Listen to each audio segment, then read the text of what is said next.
بسم اللہ الرحمن الرحیم الحمدللہ رب العالمین والصلاة والسلام علی رسولہ الکریم اما بعد۔ آج بتاریخ 4 جنوری سن 2020 گروپ سوال شیخ مقصود حفیظہ اللہ سے جوابات سیریز SSMS 442 نشر ہونے جا رہی ہے، امید کے بغور سماعت فرمائیں گے۔ گروپ نمبر 8 کے سوالات شروع کرتے ہیں۔ شیخ محترم، پہلا سوال ہے، ساتھی پوچھتے ہیں کہ اگر کوئی شخص شادی کرنا چاہتا ہے اور اس کے پاس نوکری نہیں ہے اور نہ ہی پیسہ ہے تو ایسی حالت میں انہیں کیا کرنا چاہیے؟ پہلے شادی کریں یا نوکری کی تلاش کریں؟ دیکھیے بھائی، ان بھائی کی حالت مادی اور ان کی اپنی جو شخصی حالت ہے دونوں کو دیکھا جائے گا۔ مثال کے طور پر ایک شخص ہے، وہ اس کے لیے غیر شادی شدہ رہنا ایک مشکل کام ہے۔ اس کے پاس نوکری نہیں ہے لیکن یہ ہے کہ کھینچ تان کر کے کھانے پینے کا کچھ سامان کیا ہے وہ اپنا چل جاتا ہے، کھانے پینے کا مسئلہ نہیں ہے، تو ٹھیک اسے شادی کرنی چاہیے، ہے کہ نہیں ہے، تاکہ گناہ میں پڑھنے یا اپنی صحت کو برباد کرنے کا مسئلہ نہ آئے، اور پھر نوکری ڈھونڈتا رہے۔ اور اگر جو ہے وہ یہ ہے کہ نہیں بھائی کہیں رہنے ہی کی جگہ نہیں ہے، یا صرف رہنے کی جگہ ہے لیکن ہم اس کو کھلائیں گے کیا، اس کو مہاری دینے کا نہیں ہے کہ نہیں ہے، کوئی انتظام نہیں ہے، تو ظاہر بات ہے آپ صلی اللہ علیہ وسلم نے ایسے ہی موقع سے متعلق تو فرمایا ہے کہ یا معاشر الشباب، اے جوانوں کی جماعت تم شادی کرو۔ آخر میں کیا فرمایا؟ فمن لم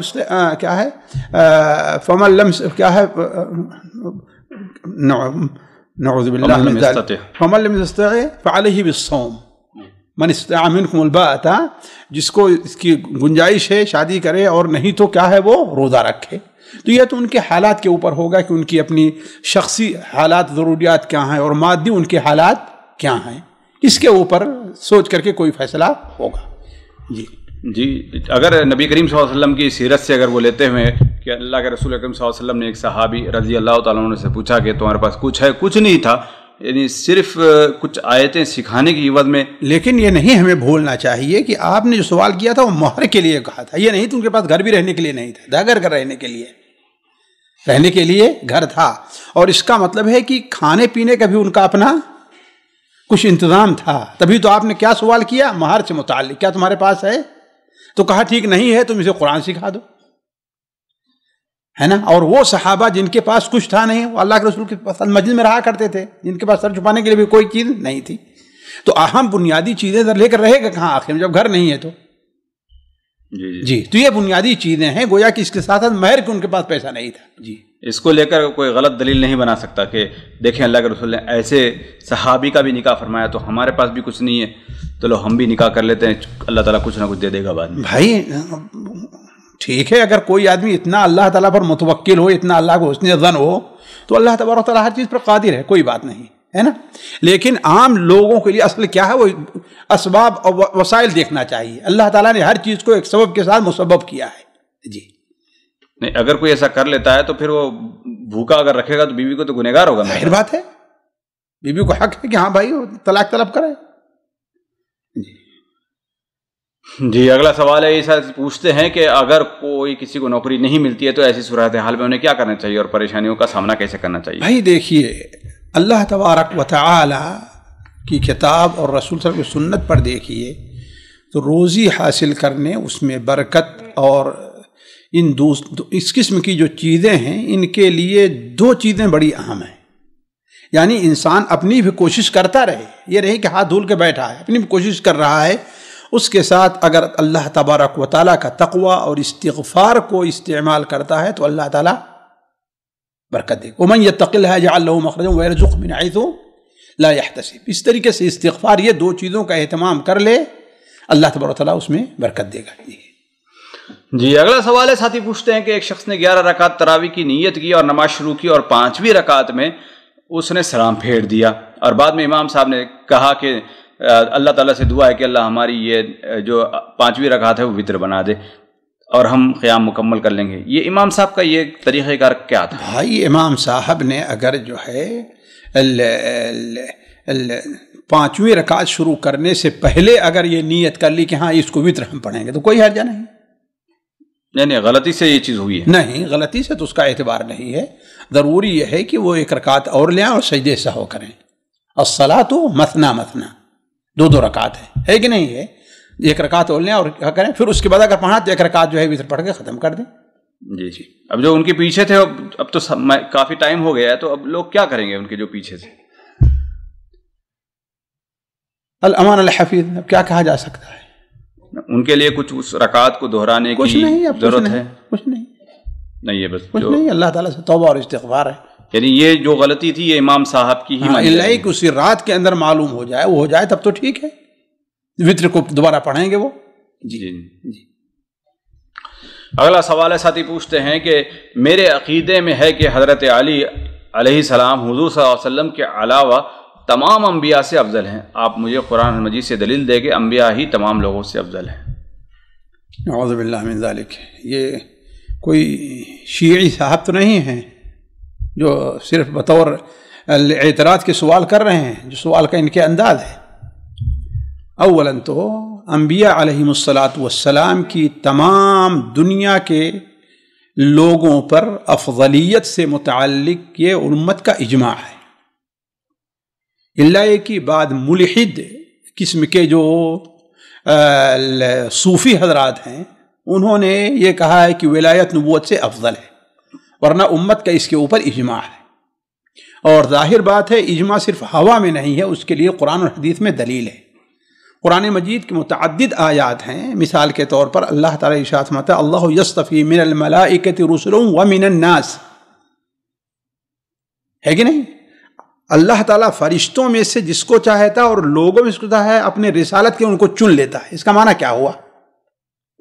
اللہ تعالیٰ نے اپنے علم کی بنیاد پر یہ سمجھا کہ ہاں بھائی اس کا دل اس لائق ہے کہ ہمارے نزدیک وہ سب سے قریب ہے، اسے اللہ تعالیٰ نے ان کا انتخاب کر لیا.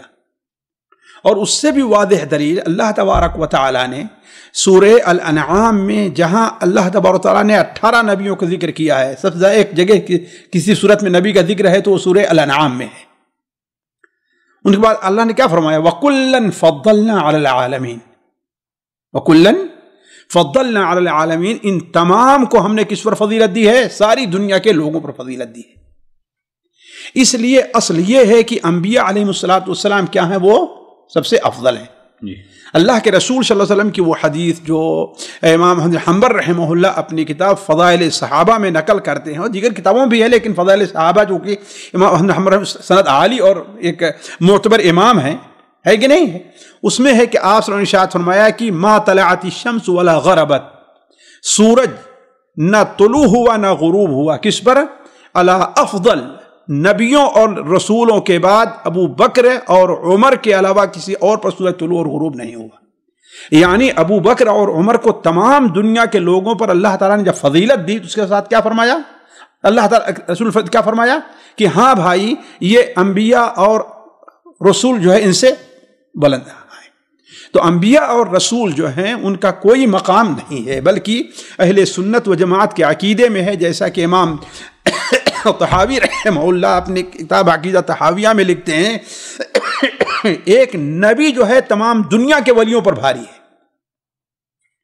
ایک نبی کا جو مقام ہے اور تمام دنیا کے ولیوں کا جو مقام رکھا ہے، کس کا مقام بھاری پڑے گا؟ نبی. چاہے کہ تمام انبیاء علیہم الصلاۃ والسلام ہوں. تو یہ الحاد ہے اگر کوئی شخص یہ سمجھتا ہے کہ ہاں انبیاء یعنی ولی میں تمام صحابہ بھی، ظاہر بات ہے کرام رضوان اللہ علیہم اجمعین بھی شامل ہوں گے. پہلے درجے پر ہیں. درجے اولا کیا ہے؟ صحابہ رضوان اللہ علیہم اجمعین کا ہے.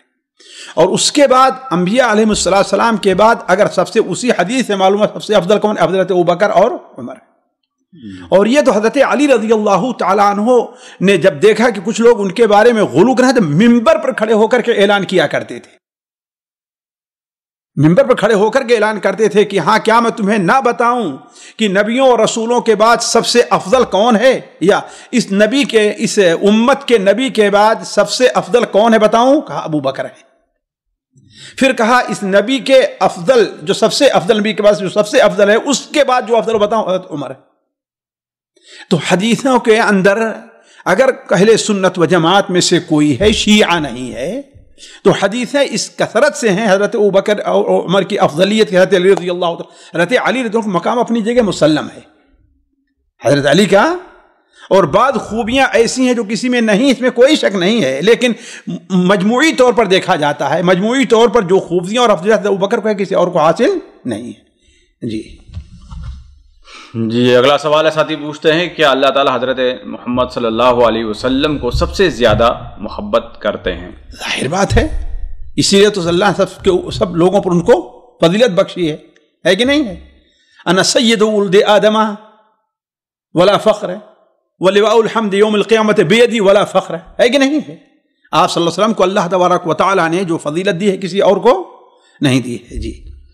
جی اگلا سوال ہے، ساتھی پوچھتے ہیں کہ شیخ اگر کوئی سونے چاندی کی تجارت کرتا ہے تو کسٹمر بعض ایسے آتے ہیں کہ کچھ پیسہ ابھی دے دیتے ہیں، بعد میں کچھ ادھار رکھتے ہیں، تو یہ کیا طریقہ کار، اس کی کوئی گنجائش ہے؟ ظاہر بات ہے، اہل علم کے نزدیک متفقہ طور پر یہ چیز جائز نہیں ہے، ربا النسیہ کے اندر یہ چیز داخل ہے کہ نہیں ہے؟ اس لیے اس سے قطعاً پرہیز کیا جائے، آدمی پیسہ اکٹھا کر لے تو اس کے بعد جو ہے اپنا خریدے۔ جی اگلا سوال ہے، ساتھی پوچھتے ہیں کہ کیا اسلام میں پب جی موبائل میں جو گیم ہوا کرتی ہے اس کا کھیلنا حلال ہے یا حرام؟ بھائی دیکھیے، اب تو صرف علماء ہی نہیں، اس کو حکومتیں بھی ناجائز قرار دی ہیں پب جی کو، ہے نا؟ بلکہ مجھے یاد آ رہا ہے کہ پاکستان کے بعد علماء نے تو اسے کفر اور شرک تک کہا ہے، اس لیے کہ یہ جو جانتے ہیں جس قسم کے جو کھیل اس میں اپڈیٹ ہوتے رہتے ہیں، اس میں جو ایک نئی صورت آئی ہے اس میں یہ ہے کہ کوئی ایک تصویر یا کیا چیز بنی ہوئی ہے، جب کھلاڑی کسی پر حملہ کرنے جاتا ہے پہلے اس کے سامنے کھڑے ہوتا ہے ایسے اور ایسے سر جھکاتا ہے، پھر اس کے بعد جا کر کے حملہ کرتا ہے، تو گویا اس کی عبادت کر رہا ہے، اس کے بعد جا رہا ہے۔ اس کے علاوہ اس میں جو دیکھیے اسلام کے اندر اصل چیز یہ ہے کہ کوئی بھی کھیل ہے وہ حلال ہے، الا یہ کہ اس میں مخالفت، شریعت کی مخالفت پائی جائیں، ہے نا؟ ان میں سے ایک مخالفت یہ ہے کہ انسان کو اللہ تعالیٰ کے فرائض سے، ساتھ ہی بسا اوقات دیکھیں ہمارے اور آپ کے سامنے وہ نقصانات نہیں رہتے ہیں، لیکن ان نقصانات کو علماء اپنی دور رسی کی بنیاد پر محسوس کر لیتے ہیں۔ شروع میں اہل علم کا اس میں اختلاف رہا، لیکن بعد میں اب تو تقریباً اتفاق جیسا ہو گیا کہ یہ چیز حرام ہے۔ بعض عورتوں کو طلاق صرف اسی کھیل کی بنیاد پر ہو گئی ہے، اسی کھیل کی بنیاد پر، اور بعض لوگوں نے تو یہاں تک کرنا شروع کیا، اسی کھیل مشغول ہوئے، عشاء کی اذان ہو ارے نہیں چلو ابھی چھوڑ دیں، عشاء کے ساتھ جمع کر لیں گے ہم۔ جی یہاں تک صورتحال پیدا ہوئی ہے، اور جو وقت کا اس میں ضیاع ہے، تو علی کل حال یہ ظاہر بات ہے، یہ پوری چیز جب دیکھی جائے، میں علماء کے اقوال نقل کر رہا ہوں، ہم نے اس کو دیکھا نہیں ہے اور نہ دیکھنے کی کوئی اس کی وہ ہے، تو اہل علم نے اس کو ناجائز، بلکہ مجھے یاد ہے دارالعلوم دیوبند کا فتویٰ اس کے حرمت پر ہے، یہاں کے لجنہ دائمہ فتویٰ اس کو حرمت کے اوپر ہے۔ جی یعنی یہاں پر یہ بات پیدا ہوتی ہے کہ اگر جو گیم کے اندر کوئی حرمت والی چیز ہے یا کفریہ چیز ہے تو وہ تو گیم کی حد تک ہی رہے گی یا حقیقت میں بھی اس کا اثر پڑے گا؟ شرک مذاق بھی کرنا جائز نہیں ہے، کسی کو گالی دینا مذاق بھی کرنا جائز نہیں ہے کہ نہیں ہے؟ کسی کو ضرر تھپڑ مارنا مذاق بھی جائز نہیں ہے، تو چہ جائے کہ تھپڑ مارنا مذاق نہیں تو کیا اس کو جو ہے وہ مذاق میں شرک معاملہ کہاں تک ہوگا؟ بلکہ آپ کے کھیل کی بنیاد ہی ایسی ہے، آپ کا نمبر آیا تو گویا آپ کا ترجمانی جو کر رہا ہے اس میں، اس لیے کہ اس میں مختلف کھیل ہوتے ہیں، 100 لوگ ہوتے ہیں اور جا کر کے حملہ اس پر آور ہوتے ہیں، تو جو آپ کی باری آتی ہے جس کو آپ وہاں پر وہ تیار کر رہے ہیں وہ جاتا ہے پہلے اسی صورت کے سامنے کیا ہے کھڑے ہو کر کے۔ جی اچھا، اسی کے قریب کا لوگ سوال کرتے ہیں کہ مثال کے طور پر ہم کوئی ویڈیو دیکھ رہے ہیں جس کے اندر کسی یعنی بت کی پوجا دکھائی جا رہی ہے، تو کیا اب وہ بھی اس میں شمار ہوگا؟ نہیں، وہ اس میں شمار نہیں ہے، وہ اس میں شمار نہیں، الا یہ کہ آپ کے دیکھنے کی وجہ سے کی ترویج ہو رہی ہے تو تعاون الاثم والعدوان ہوگا، وہ یعنی وہ کفریہ کام میں شامل نہیں ہوگا، وہ گیم کی حالت میں نہیں آئے گا۔ نہیں، وہاں تو آپ کی ترجمانی جو کر رہا ہے، آپ کی سمجھیے کہ نہیں، گویا آپ کی جگہ پر جو چیز وہاں پر ہے وہ کر رہی ہے، گویا آپ کر رہے ہیں، یہ صرف دیکھنا ہو گیا، اس کا حکم الگ ہے۔ جی اگلا سوال ہے، ساتھی پوچھتے ہیں کہ شیخ محترم آپ نے کسی اپنے درس میں کہا تھا کہ یعنی سورج کی روشنی اتنی گہری تک نہیں جا پہنچتی جہاں یاجوج ماجوج ہے، یعنی سائل کا ماننا ہے کہ زمین کے بہت زیادہ گہرائی میں موجود ہیں یا سورج بھائی دیکھیے نہیں پہنچتی ہے؟ کیا مشکل یہ ہوتا ہے کہ بھائی لوگ جو ہے وہ آدھی بات نقل کرتے ہیں، ہم نے کہا اس بنیاد پر ہمارے خیال پرانی یہ جو باتیں ہوں گی، پرانی جو ہماری کیسٹیں قیامت کی نشانی اس میں آج سے 20-25 سال جو شروع ہوئی تھیں ٹی وی وغیرہ کے سلسلے میں، تو اس وقت ہم نے جو کہا تھا وہ یہ تھا کہ ہمیں دکھائی نہیں دے رہے ہیں، تو بعض علماء کا یہ قول ہے کہ وہ کہیں طے کے اندر جہاں سورج کی روشنی نہیں پہنچتی، ہے نا. اور اس حدیث کی بنیاد پر انہوں نے کہا ہے کہ روزانہ وہ اس کو چاٹتے رہتے ہیں, اس میں سوراخ کرنا چاہتے ہیں, یہاں تک کہ سورج کی شعاع جب دکھائی دے. اس سے انہوں نے استدلال کیا ہے. لیکن اس کا یہ مطلب گویا کہ اس مقدار میں کھول لیتے ہیں سورج کی شعاع دکھائی دے. واللہ عالم.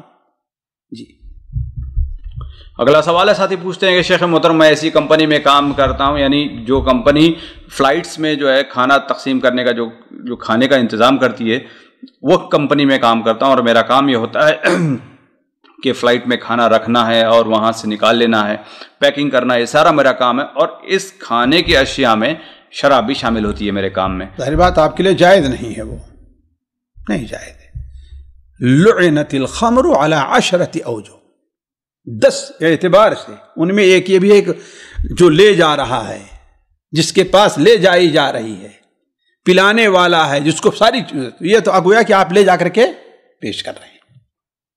جی لے کے پیش تو نہیں کر رہے ہیں, لیکن وہاں تک پہنچا رہے ہیں. وہی معنی ہے, سمجھ تعاون اللہ اسم العدوان ہے, جائز نہیں ہے. اگر یہ وہاں پر شرط لگاتے ہیں کہ میں اس کو ہاتھ نہیں لگاؤں تو جب یہ جائز ہوگی. بھائی ہاں کہ نہیں, میں جو ہے یہ ہاتھ لگانا نہ لگائے, کوئی دوسرا رکھے اٹھا کر خود لے کے جائیں, یہ بھی تو ہوتی ہے نا.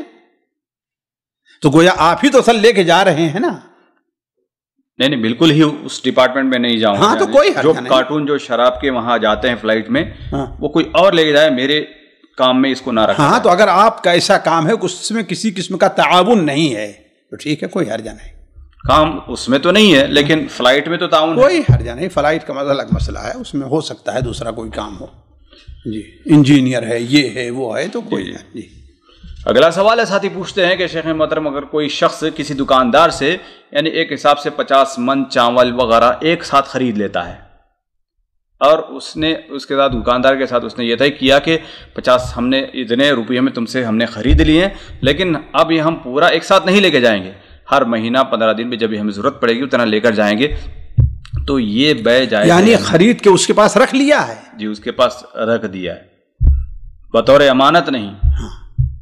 پھر بس جب بھی اس کے دکان سے آئے گا وہ لے کے جائے گا چاول. دیکھیے دو صورت ہے شیخ, ایک تو یہ ہے کہ خرید کر کے رکھ دیا ہے, اس کا الگ رکھا ہوا ہے نا, اس کے مستودع میں, اس کے گودام میں, تو کوئی حرج نہیں. یہ تو شکل جائز ہے.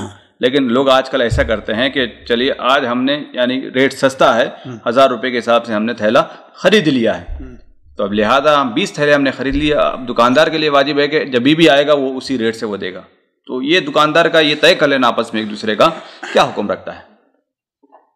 دیکھیے اب اگر اس کی پوری شرائط اگر سامنے آئیں تبھی کہی جا سکتی ہے, ورنہ یہ بات مجھے لگ رہا ہے کہ شریعت کے اندر جو بیع سلم ہے یا بیع سلف ہے اس کی صورت ہے.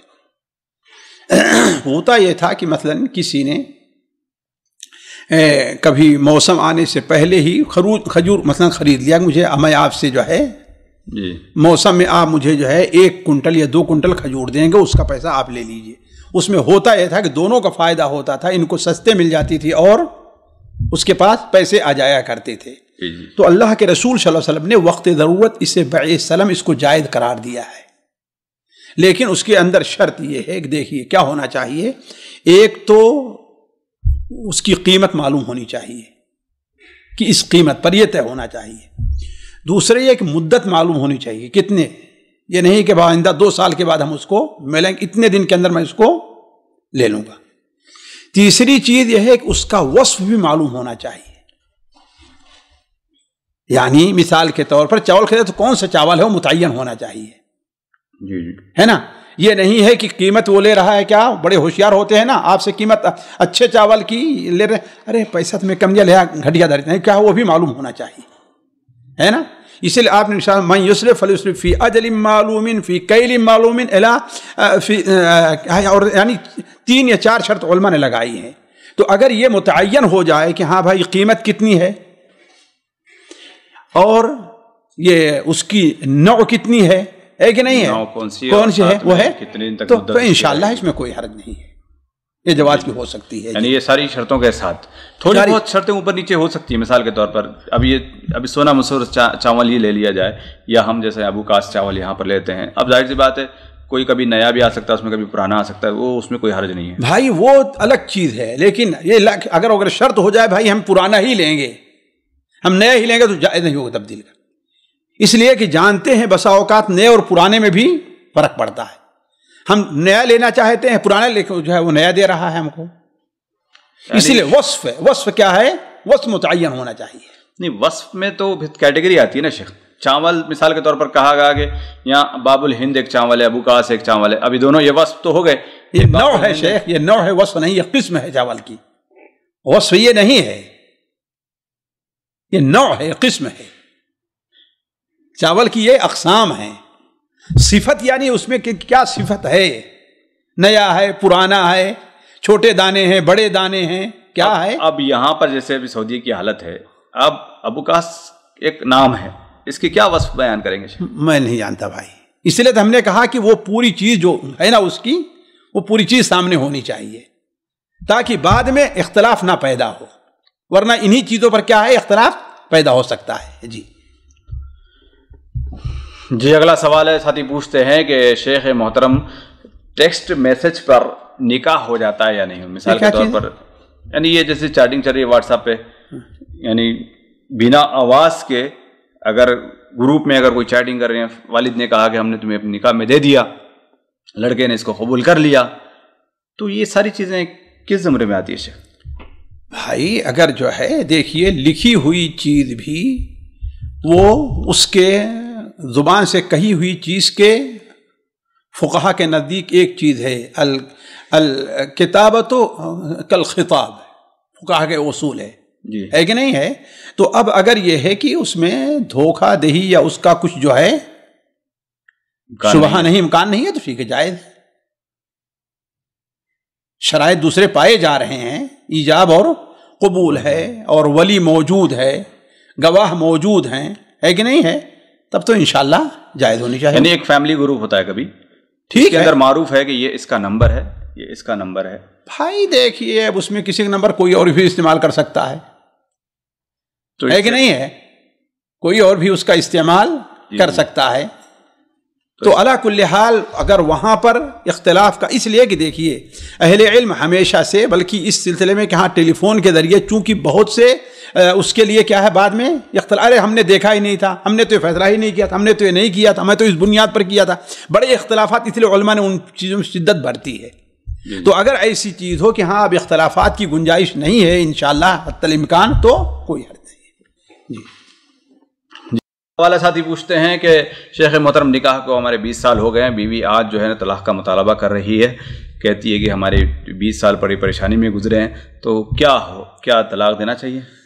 بھائی ابھی یہ تو صرف آپ کی بات سنی گئی ہے نا، بیوی کے سامنے کیا عذر ہے وہ بھی دیکھا جائے، ہے کہ نہیں؟ اگر وہ کوئی معقول عذر بیان کرتی ہے، پیش کرتی ہے، تو ٹھیک ہے آپ اس کو طلاق دے دیجیے. لیکن اگر کوئی معقول عذر نہیں ہے اور آپ اس کو پسند نہیں ہیں تو وہ خلا کا مطالبہ کر سکتی ہے کہ نہیں؟ دونوں آپشن ہیں، طلاق کا بھی ہے اور خلا کا بھی ہے. لیکن یہ بات یاد رہے کہ اللہ کے رسول صلی اللہ علیہ وسلم کی حدیث سلسلے میں بڑی سخت ہے، سنن وغیرہ میں شاید حضرت ثوبان کی روایت ہے کہ جو عورت بغیر کسی وجہ کے اپنے شوہر سے طلاق طلب کرتی ہے اس کے اوپر جنت حرام ہے.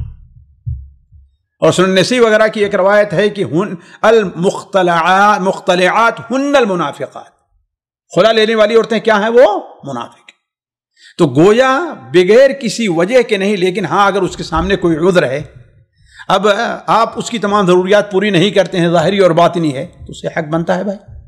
جی شریعت میں یہ بھی تو اختیار ہے بنا کسی وجہ کے، تو دوری تو بھی اختیار کی جا سکتی ہے. بنا کسی وجہ کے دوری کیا مطلب؟ یعنی آپس میں میاں بیوی اگر آپس میں الگ ہونا چاہتے ہیں بنا کسی وجہ کے، تب بھی تو جائز ہے شریعت. بنا کسی وجہ کے کیا مطلب؟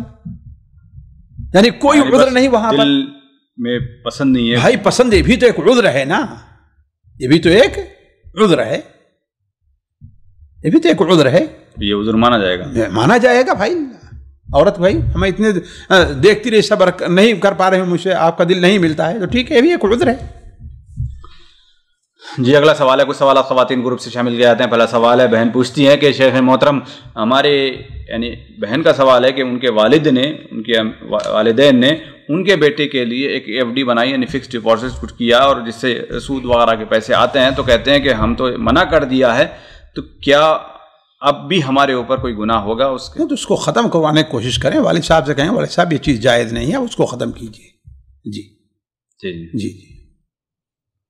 اگلا سوال ہے، بہن پوچھتی ہیں کہ شیخ محترم کیا جنوبی حالت میں اگر حیض آ جائے تو کیا جنابت کا غسل واجب ہو جاتا ہے؟ ضروری ہے کیونکہ پہلے 1-2-3 دن کے اندر غسل کرنا عورت کے لیے ان حالات میں نقصان دہ ہوتا ہے۔ واجب نہیں ہے، بلکہ یہ پریشانی کا سبب ہے کہ نہیں ہے، اور نہ اس کا کوئی فائدہ ہے، نہ اس کا کوئی فائدہ ہے۔ جی اگلا سوال ہے، بہن نے ایک پوسٹ بھیجی جس کے اندر یعنی رومن انگلش کے اندر اردو میں قرآن ترجمہ بھی کیا گیا اور اس کی ترجمہ یعنی الفابیٹس حروف ہیں وہ بھی لکھے گئے ہیں، ایسے قرآن کے پڑھنے کے بارے میں کیا کہتے ہیں؟ بھائی دیکھیے، قرآن کریم کے معانی کا جو ترجمہ ہے اس کو چاہے جس پڑھیں، لیکن ایک ہی آپ جانتے ہیں یہ رومن جو ہے وہ اردو کی صحیح ترجمانی نہیں کر سکتی ہے۔ آپ جانتے ہیں بہت سی چیزوں میں غلطی ہوتی ہے اور بہت غلطیاں ہو جاتی ہیں، بلکہ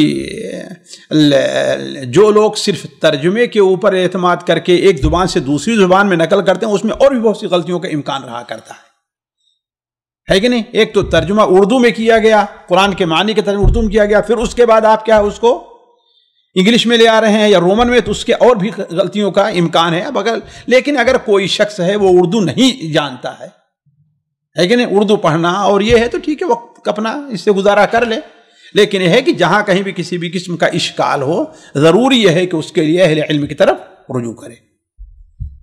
جی اگلا سوال ہے، بہن پوچھتی ہے کہ شیخ محترم اکثر بعض شوہروں کو دیکھا جاتا ہے کہ وہ بیوی کو جیب خرچ وغیرہ نہیں دیتے ہیں، جبکہ وہ اس کی حیثیت بھی رکھتے ہیں۔ جب پوچھنے پر کہتے ہیں کہ شریعت نے صرف نان و نفقے کی ذمہ داری شوہر پہ ڈالی ہے، جیب خرچ کی نہیں، جبکہ اس کی وجہ سے وہ اپنا کوئی صدقہ و خیرات بھی بیویاں نہیں کر پاتی، کیا حکم ہے شریعت میں؟ بھائی دیکھیے، اس میں تو کوئی شک نہیں ہے کہ شوہر کے اوپر جو چیزیں واجب ہیں اولاً وہ 4 چیزیں ہیں: کھانے، پینے، رہنے، سہنے اور پہننے، یہ انتظام جو ہے ضروری۔ اسی میں سمجھتا ہوں کہ وہ چیزیں بھی آئیں گی جو عرف کے لحاظ سے متعین ہوتی ہیں، عرف کے لحاظ سے متعین ہو جاتی ہیں۔ یا ایھا الذین آمنوا اوفوا بالعقود۔ اب مثال کے طور پر دعا، علاج وغیرہ ہے، اب کوئی کہے ہاں بھائی علاج، وہ کہاں جائے گی علاج کرنے کے لیے؟ اپنے باپ کے پاس جائے گی؟ اس کو سوچ دیجیے آپ نے۔ اور عرف بھی ہے کہ علاج کون کرائے؟ آپ اس سے سارے وقت سے مستفید تم ہو رہے تو علاج کہاں کرایا جائے گی؟ کیا کہیں قرآن حدیث میں ہے کہ ہاں بھائی علاج اس کے اوپر نہیں ہے؟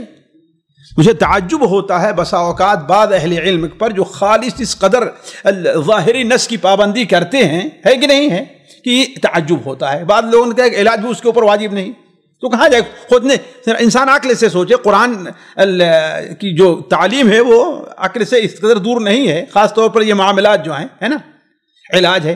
اسی طریقے سے مثال کے طور پر بعض علاقوں میں ہے کہ عورت جب اپنے یہاں پر آتی ہے تو واپسی کا جو گاڑی وغیرہ اس کا خرچہ کس کے اوپر ہوتا ہے؟ شوہر اور شوہر کے گھر والوں پر ہوتا ہے۔ تو کہنے کا مطلب یہ ہے کہ صرف نان نفقہ ہی نہیں ہے بلکہ اس کے ساتھ اور بھی چیزیں واجب ہوتی ہیں۔ اللہ تعالیٰ نے کہ وَعَاشِرُوهُنَّ بِالْمَعْرُوفِ، کیا فرمایا ہے؟ وَعَاشِرُوهُنَّ بِالْمَعْرُوفِ۔ معروف کے اندر جہاں یہ ہے کہ وہ شرعی طور پر معروف ہو، وہیں ہے کہ عرف کے اندر بھی وہ چیز داخل ہو، ہے کہ نہیں؟ لیکن اس کے علاوہ جو ہے اس میں کوئی شک نہیں کہ جیب خرچ کا جہاں معاملہ ہے یہ شوہر کے اوپر واجب نہیں ہے، یعنی لیکن ہمیں نہیں شرعاً واجب اور چیز ہوتی ہے اور حسن معاشرت اور ہوتی ہے۔ یہ حسن معاشرت کے سراسر خلاف ہے، حسن معاشرت کے سراسر خلاف ہے۔ اللہ کے رسول صلی اللہ علیہ وسلم نے کیا بیان فرمایا؟ خیرکم خیرکم لنساء خیارکم خیارکم لنسائہم، تم میں سب سے بہتر انسان کون ہے؟ جو اپنی عورتوں کے لیے بہتر ہو، ہے کہ نہیں؟ حتیٰ کہ اللہ تعالیٰ نے اتنا بڑا اونچا مقام دیا ہے کہ انسان اگر اپنی بیوی بچوں پر جو کچھ خرچ کر رہا ہے اسے صدقہ کا، اور سب سے اونچے صدقہ کا، دوسرے کے مقابلے میں غریبوں میں صدقہ کریں، اس سے بہتر ہے کہ آپ کی بیوی جو ہے اس کی سہیلیاں بازار گئیں یعنی اور کہیں آنے گئیں ان کے لیے ہے اور اس کے پاس کچھ بھی نہیں ہے۔ یہ کون سی انسانیت ہے شوہر کے اندر؟ میرے سمجھ میں بات نہیں آتی، خود ہی سوچیں آپ۔ دیکھیے میں اس سوال پر کر رہا ہوں جو عورت نے سوال کیا ہے، لیکن حقیقت بسا اوقات کبھی کیا ہوتی ہے، اس کے برعکس ہوتی ہے، میں اس پر نہیں جاتا، ہے نا۔ ہو سکتا ہے کہ ان کا معیار کچھ اور ہو جیب خرچ کے لیے، یا یہ جیب خرچ کسی عورت کو دیا جائے تو اس کو لا یعنی دیکھیے، اس لیے کہ جب تک فیصلہ میں نہیں کر رہا ہوں، فیصلہ نہیں ہے، لیکن صرف ایک اس بات کہنے کے اوپر کہ اگر کوئی شوہر ایسا کرتا ہے تو میں نہیں سمجھتا کہ ہاں بھائی وہ عاشرہن بالمعروف کے اندر داخل ہے۔ جی، یعنی اگر کوئی عاشرہن بالمعروف کی خلاف ورزی کرتا ہے تو گنہگار ہوگا وہ؟ نہیں، گنہگار نہیں ہوگا، لیکن دیکھیے صرف یہی ہم نے کہا کہ اب مثال کے طور پر آپ جو ہے نماز میں زور سے آمین نہیں بولے تو آپ گنہگار نہیں ہوں گے، لیکن اب کتنا بڑا گھاٹا ہو رہا ہے، ابھی دیکھیں آپ کتنا بڑا گھاٹا ہو رہا ہے۔ ایک تو جس وجہ سے یہودی آپ سے ضد کرتے ہیں آپ نے اسی کو چھوڑ دیا ہے کہ نہیں؟ دوسری چیز یہ ہے کہ فرشتے آپ کی آمین بولنا، اگر فرشتوں کے آمین بولنے کے وہ ہو جائے تو آپ کے تمام گناہ، تو صرف یہی نہیں دیکھنا چاہیے کہ کیا واجب ہے، یہی یا چھوڑنے پہ گناہ ہوگا، یہی دیکھنا چاہیے کہ آخر اس کی وجہ سے ہمارا شرعی کتنا نقصان ہو رہا ہے۔ جی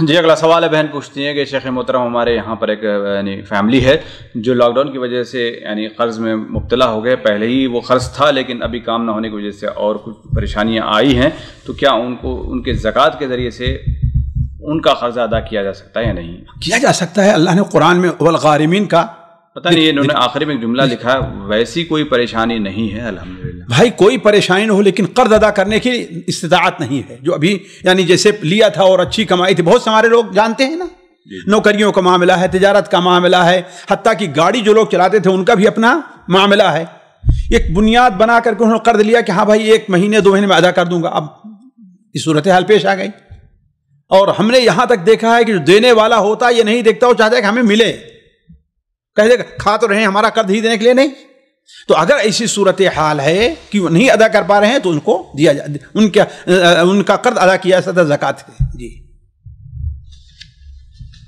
جی شیخ محترم، اگلا سوال ہے، بہن پوچھتی ہیں شیخ محترم ہمارے بال بہت یعنی گرتے ہیں اور ڈنڈرف بھی بہت ہے، تو کیا کوئی ایسا علاج ہے قرآنی اس میں؟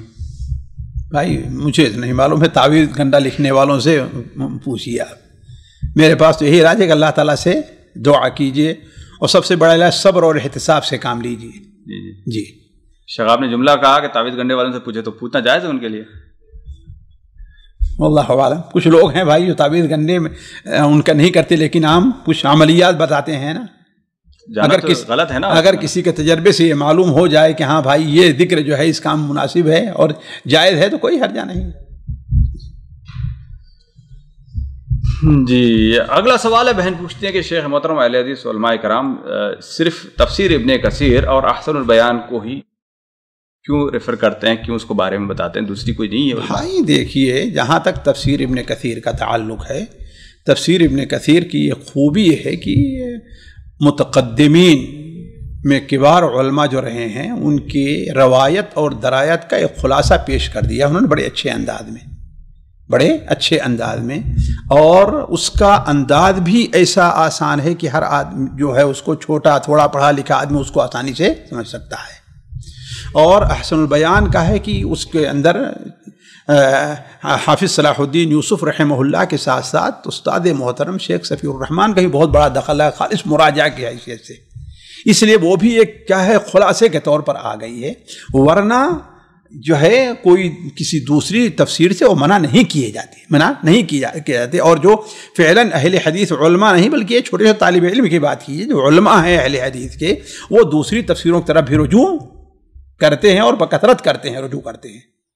جی، اور اردو میں بھی بہت سی ایسی تفسیریں آئی ہیں جس کی طرف رجوع کرتے ہیں، جیسے کیلانی صاحب کی ہے، عبدالرحمن کیلانی کی ہے، یا اچھی ایک تفسیر آئی ہے مجھے بڑی اچھی لگی حافظ عبدالسلام بھٹوی کی جو ہے ان کی ایک تفسیر آئی ہے، وہ بھی اچھی چیز ہے، اس طرف رجوع کیا جائے۔ جی اسی کے قریب کا سوال ہے، بہن پوچھتی ہے کہ شیخ محترم آج کل کے علماء کرام کوئی بھی حدیث کے صحیح اور ضعیف ہونے کے لیے شیخ البانی رحمۃ اللہ علیہ کی طرف رجوع ہوتے ہیں، تو سوال یہ ہے کہ شیخ البانی سے پہلے جو لوگ تھے وہ کس سے پتہ کرتے تھے، کہ کیسے پتہ کرتے تھے کہ حدیث صحیح ہے؟ بھائی دیکھیے وہ ساری چیزیں علامہ البانی رحمہ اللہ جو ہے کوئی بدعی یا بدعتی نہیں ہے، کوئی نئی چیز انہوں نے پیش کی ہے، انہوں نے اپنی تحقیق سے متقدم علماء ان کے خلاصے اور ان کی بات نظر کر کے ہمارے لیے ایک آسان چیز کر دی ہے کہ نہیں؟ اس طریقے سے جو گزشتہ علماء ہیں، اس لیے کہ ہر دور کی اپنی جو ہے کیا ہے ایک وہ ہوتی ہے، ہر دور کا اپنا ایک اسلوب ہوتا ہے۔ عصر حاضر کے اسلوب کے لحاظ سے علامہ البانی رحمہ اللہ نے، اللہ ان کو غریق رحمت فرمائے، انہوں نے کیا کام کیا ہے کہ ہمارے اور آپ لوگوں کے لیے، چھوٹے طالب علموں کے لیے ایک خلاصہ انہوں نے بطور پیش کر دیا ہے۔ لیکن کوئی بھی اہل حدیث عالم یہ نہیں سمجھتا ہے کہ علامہ البانی کی یہاں فیصلہ آخر ہے، بلکہ بہت سی چیزوں میں ان کی مخالفت بھی کرتے ہیں لوگ۔ جی اگلا سوال ہے، بہن پوچھتے ہیں شیخ محترم، یعنی بلوغت سے لے کر جب بھی ایام حیض کے ایام ہوا کرتے تھے، ہمارے روزے چھوٹ گئے ہیں آج تک بھی، آج 3 بچے ہو گئے ہیں، تو اب جب سے ہمارے والدین نے ہمیں نہیں بتایا ہے لیکن آج ہمیں معلوم ہو گیا ہے، لیکن اب اتنے سارے روزوں کی قضا تو ممکن نہیں لگ رہی ہے، تو کیا طریقہ کار ہو سکتا ہے؟ بھائی دیکھیے، یہ معاملہ آپ کے اور اللہ تعالیٰ کے درمیان ہے۔ اگر آپ کے لیے ناممکن ہے، اس میں کوئی شک نہیں ہے نا، اگر ممکن نہیں ہے تھوڑا تھوڑا کر کے رکھ لینا، تو ظاہر بات ہے آپ ہر روز کے لحاظ سے ایک مسکین کا فدیہ جو ہے وہ دے دیجیے، لیکن یہ اسی صورت میں ہے، اس لیے ہم نے کہا یہ آپ کا اور اللہ تعالیٰ کا معاملہ ہے۔ آپ یہ سمجھتی ہیں بس اوقات ہوتی ہے، بچوں کی مشغولیت، کام کی، یہ ہو رہا ہوتا ہے، ہر عورت کی صحت یا اس کا جواب اس کی اجازت نہیں دیتی ہے، تو اگر نہیں رکھ سکتی ہیں تو ہر دن کے حساب کتنے سال ہو گئے ہیں آپ کو معلوم ہوگا، ہے کہ نہیں، کتنی عمر ہے آپ کی، اور عام طور پر 13-14 سال میں عورتیں بالغ ہو جایا کرتی ہیں، اس کے بعد سے جتنے سال بنتے ہوں آپ اس کے حساب لگا کر کے ایک مسکین کا فدیہ ادا کر دیجیے، اور اگر اس کی بھی آپ کے پاس طاقت نہیں، ایک روزے کا ایک مسکین، اور اگر اس کی بھی نہیں استطاعت ہے تو توبہ اور استغفار ہے اس کے لیے۔ جی یعنی پورے ملا کر سب کا ایک ساتھ ایک مسکین کو دے سکتے ہیں؟ دے سکتے ہیں، کوئی بات نہیں، لیکن بہتر یہ ہے کہ تھوڑا تھوڑا جی کریں۔ جی سامعین کرام، ہمارے علمی اور عوامی دروس اور سوال و جواب کی مجلسوں سے آپ خود بھی مستفید ہوں اور اپنے دوست و احباب کے ساتھ بھی شیئر کریں۔ عین ممکن ہے کہ آپ کے شیئر سے کسی کی اصلاح اور آپ کے لیے صدقہ جاریہ بن جائے۔ واٹس ایپ پر اسلامک میسج حاصل کرنے کے لیے نمبر نوٹ فرمائیں: یعقوب عزیز 00966 5089597707۔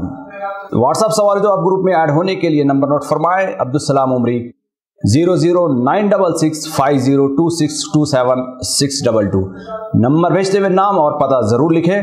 اسی طرح ہمارے یوٹیوب چینل اسلامی دعویٰ کو ضرور سبسکرائب کریں تاکہ ہماری ہر نئی اور اہم ویڈیو کی اطلاع آپ کو فوری حاصل ہو جائے۔ تمام دروس، مقالات اور سوال و جواب سیریز کے لیے ہماری مشہور ویب سائٹ www.islamidawah.com کا مشاہدہ کرتے رہیں۔ السلام علیکم ورحمۃ اللہ وبرکاتہ۔